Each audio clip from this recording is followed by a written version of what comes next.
Whilst the world's been playing Pokemon Go, we've been playing indie games. So here's 13 of the best releases over the last month. But first, we've got one quick headline.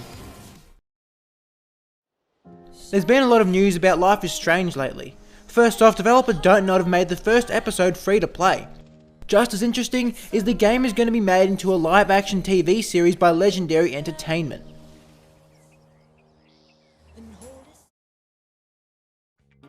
Pool Diver puts an unmistakable hipster moustache twist on Olympic diving in this quick time event mobile game. Free to play, it's good for a little break. Hunter's Legacy is a platformer with some nice animations and stealth mechanics, but is ultimately brought down by some clunky jumping, monotonous terrain and amateur sound design.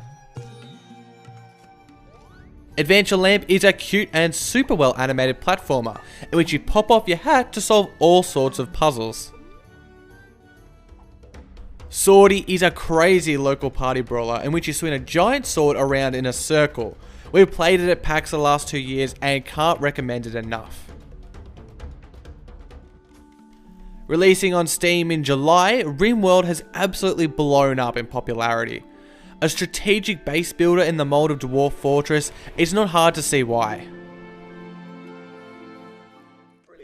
The much anticipated We Happy Few hit early access release this month on PC and Xbox One. It still looks promising, but needs more time to grow. Lumbermancer is a magnificent looking action game in which you summon logs to fight the monsters of the woods. It's also full of personality and laughs.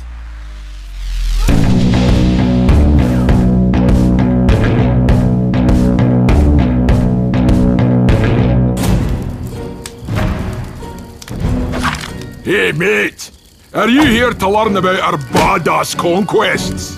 Good! People are telling legends about all the intense shite we cause.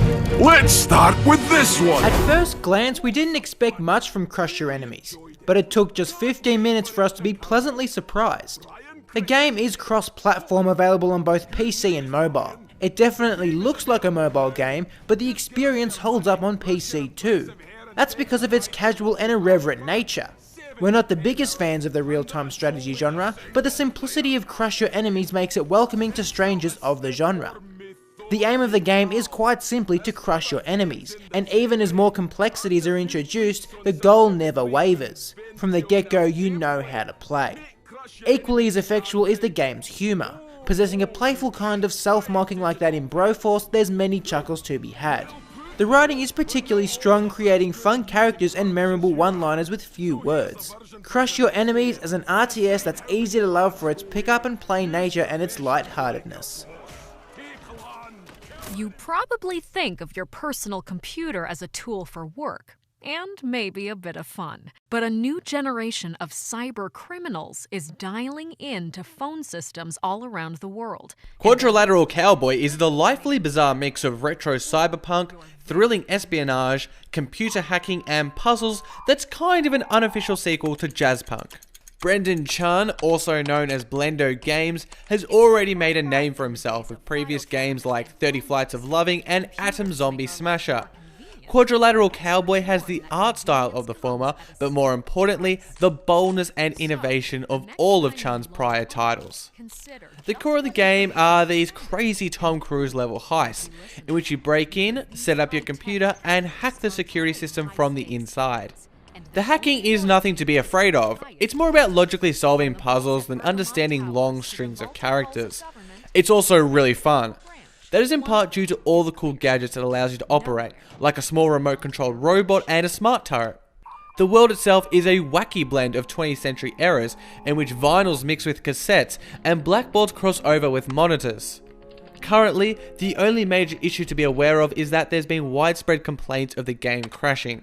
Still, Quadrilateral Cowboy is a different experience, and beyond that, a great puzzle game. Welcome to your Topia. Humanity now lives in perfect robotic bodies. They are immortal, free from worry, free from disease, but they are Made not. by Double Fine and published by Adult Swim, Headlander is anything but normal. In its world that looks like a vision of the future from the 1970s, humans are enslaved to psychotic robots. Humanity's greatest hope of re-securing freedom is a flying helmet containing the head of a conscious human.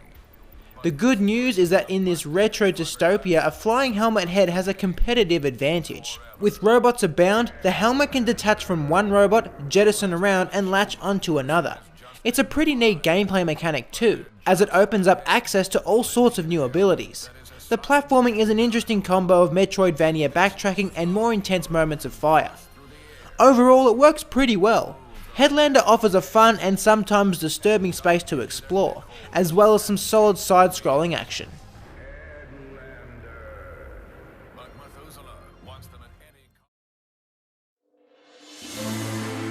11 missed calls, 8 messages. That's how you're greeted in Replica. You figure out the password and manage to get into this stranger's phone. More messages come in, asking where the stranger is. Maybe they've gone missing. Then you get a call. It's from a blocked number, but desperate for info, you pick it up. The other end claims to be national security. They say the phone belongs to a 17-year-old terror suspect. It's also revealed that you've been taken from your parents and put in a cell. If you help national security identify the suspect, they'll let you go. You're not sure who the good guy is. Heck, you don't know what you've done to wind up in this position. It's incredibly shady and voyeuristic. A mystery full of moral grey areas. Replica forces you into some tough choices, and usually with little information.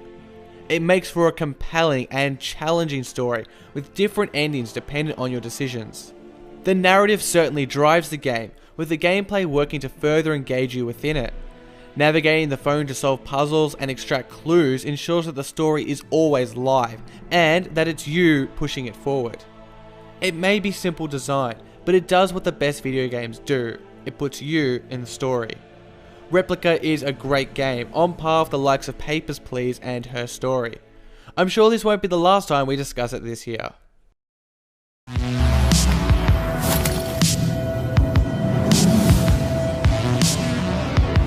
Now you're mine.